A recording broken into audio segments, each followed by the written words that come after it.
Hey, NPR Live, this is Scott Detrow, and I'm here on 45th and 9th in New York City. And we are here because that barbecue place across the street has the best barbecue in all of Manhattan. No, we're actually here because this is the exact halfway point between where Hillary Clinton is going to be tonight and where Donald Trump is going to be tonight. Hillary Clinton is that way. She's at the Javits Center. And Donald Trump is that way. Actually, he's more that way right now. At the moment, he's at Trump Tower having kind of a private party with some friends and people who've worked on the campaign. But he'll be moving over to the Hilton in Midtown Manhattan for his election night party. One of these parties tonight is going to be a very happy place with the president-elect of the United States. The other is not going to be a really happy scene. That's, of course, assuming we know who wins the election tonight, which in recent years has not always been the case.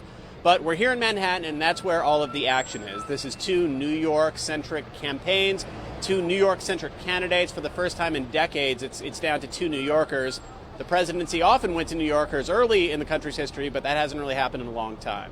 So the big news, though, is it's after 5 o'clock, and that means in less than 2 hours, the polls start to close in some states, and we start counting the votes. After this long election, 16-plus months, we're going to finally get a sense of who's winning it, who's ahead in what states. So let's walk through some of the early states where the polls are going to close and some of the early states to look for to get a sense of what might be happening tonight. At 7 o'clock, the polls close in Georgia, Indiana, Kentucky, South Carolina, Vermont, and Virginia.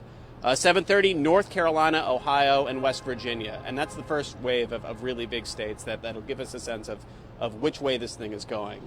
And then 8 o'clock, Alabama, Connecticut, Delaware, Washington, D.C., Florida, Illinois, a lot of other states. Pennsylvania is probably the most important of that group of states as well.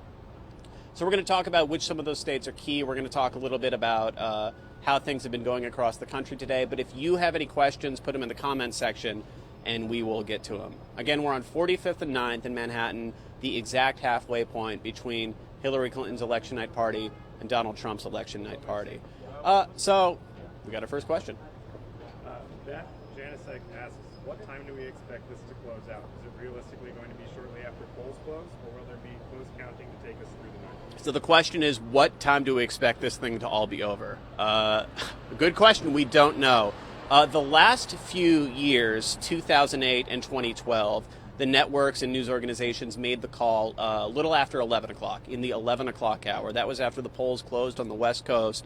And in both those races, President Obama had the 270 votes he needed to become president earlier in the night. 11 o'clock, not really early in the night, but when it comes to counting an election result, that's the case.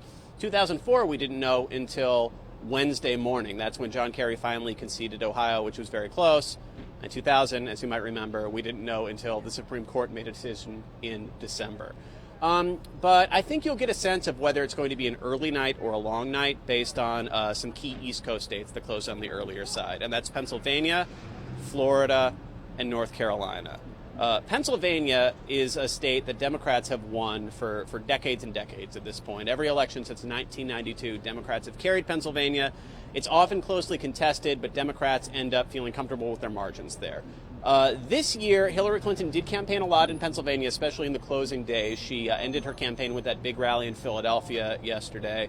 Democrats feel pretty confident about Pennsylvania, and the way that a Democrat wins the state is by getting big turnout in the city of Philadelphia and the counties around Philadelphia. And if they have big margins there, they're often able to hold on for a win, even though the bulk of the rest of the state is going to vote heavily Republican.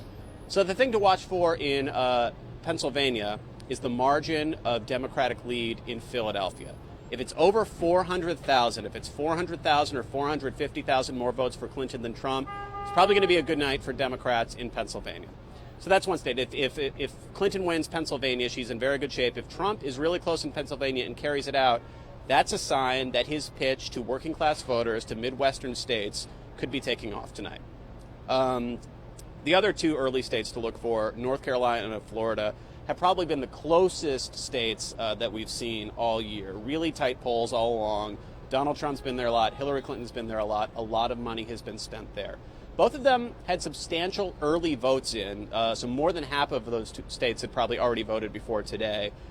If Hillary Clinton wins either of those states, it's fair to say that she's most likely going to be the next president. Donald Trump has to win Florida, and has to win North Carolina in order for him to have a chance. So those are the early indications to look for. If Florida and North Carolina are going very late and very close and not being held, could be a longer night. We got another question. Does everything really hinge on Florida more so than the other states? Does everything really hinge on Florida? I'd say it depends where you're coming from. If you're Donald Trump's campaign, everything really does hinge on Florida. You absolutely have to win it, and then you have to take a couple states that have been leading Democrat all along away from Hillary Clinton. Hillary Clinton could become president without winning Florida. She could become president without winning Ohio. And that tells you a lot about how the demographics of the United States have really changed over the last few election cycles, because Ohio, Florida, and Pennsylvania have often been thought of as the big three swing states. It's not really the case as much anymore this time around. Another question. What are the most important Western states to watch? What are the most important Western states to watch? That's a great question. I'd say Colorado, Nevada, and Arizona. Colorado is a state that's gone Democrat the last two elections. Democrats have felt confident, haven't campaigned too much, haven't spent a lot of money there, but the polls got close toward the end, and Trump spent some time there. That's an interesting state to watch. Nevada is as well. It's a state that really was one of the closest in terms of polls, and you saw wide variations in what the final rounds of polls were saying of who was ahead. But that's also a state that has a substantial early vote. Probably more than 70% of Nevada voters cast their ballots before Election Day. And Democrats were able to run up really large margins in terms of the banked votes. We don't know who these people voted for, but we know that they're registered Democrats compared to the registered Republicans. And there was a big gap there. So if Donald Trump's going to win Nevada, he has to have a really big election day compared to the early voting period that Democrats feel good about. What if the loser of the election doesn't concede? What if the loser of the election doesn't concede? That is a good question that came up a lot over the final month or so of the campaign when Donald Trump began talking about a rigged election. And when he was asked in the third and final debate, will you accept the results of the election? And he basically said, stay tuned. Now, legally, an official concession or not from the loser does not really matter for too much. I mean, the states will certify the results, the Electoral College will eventually vote, and the candidate with more than 270 votes will be the next president of the United States. In terms of the mood of the country, in terms of what happens next, an official concession is incredibly important. There's a long tradition. One of the main traditions of the United States and democracy is that there's a peaceful transition of power, that after a campaign, the loser says, you know what, congratulations to the winner, you know, we had our differences, so on and so forth. We'll see what happens tonight. Are third parties playing a big part in this election? Are third parties playing a big part in this election? They certainly played a big part in the conversation about this election, much more than we've seen in maybe any race since 1992. And Ross Perot ran as a third-party candidate and won about 20% of the popular vote. Gary Johnson and Jill Stein were a huge part of the conversation all year, even though neither of them made it to the debate stage. Typically, third-party candidates trail off in their support when it comes closer to Election Day, and they often kind of under-deliver in terms of actual votes compared to where they were polling. We'll keep an eye on that. It'll be really interesting to see. I feel like I say that a lot here. We'll keep an eye. It'll be interesting to see. But we are at the period now where all the reporting is done, and we're just waiting for those final results. But, yeah, I'd say third-party candidates have been huge this year, and that had a lot to do with dissatisfaction with the Democratic and Republican candidates from both of their bases. Not all of their bases, but substantial part of their bases. Do you think that early exit poll interviews have any effect on voting out west? Do you think that early exit poll interviews have any effect on voting out west? I don't know the answer to that, but I will say that it's after 5 o'clock now, so we're going to start seeing the first waves of information about exit polls. And I would be very skeptical about these early exit polls. I think they tell you interesting information about what voters were thinking, but especially given the amount of early vote that happened, and especially given the fact that exit polls are not being conducted in all states, I think it's only like 22 states, there might be a disconnect between the kind of trend that those exit polls are pointing to and what the final results are. In terms of in terms of the effect on Western voters, which was part of the question, it's tough to say. I mean, time zones are a thing, and we're going to start reporting results when the results come in on the East Coast, when people are still voting out west. That's a reality, but I don't think anybody is going to call this race and something really dramatic happens that we're not expecting before the West Coast, the polls have closed. Maybe Alaska will still be voting when the race is called. We're not sure. Any other questions? Which states closed their polls last? Which states? Alaska, I think. The question was which states closed their polls last. Alaska or Hawaii, I'm not sure which one is kind of rounding up the back there. Both of those are so reliable Republican and Democratic states that usually the result's pretty clear by the time that they're reporting.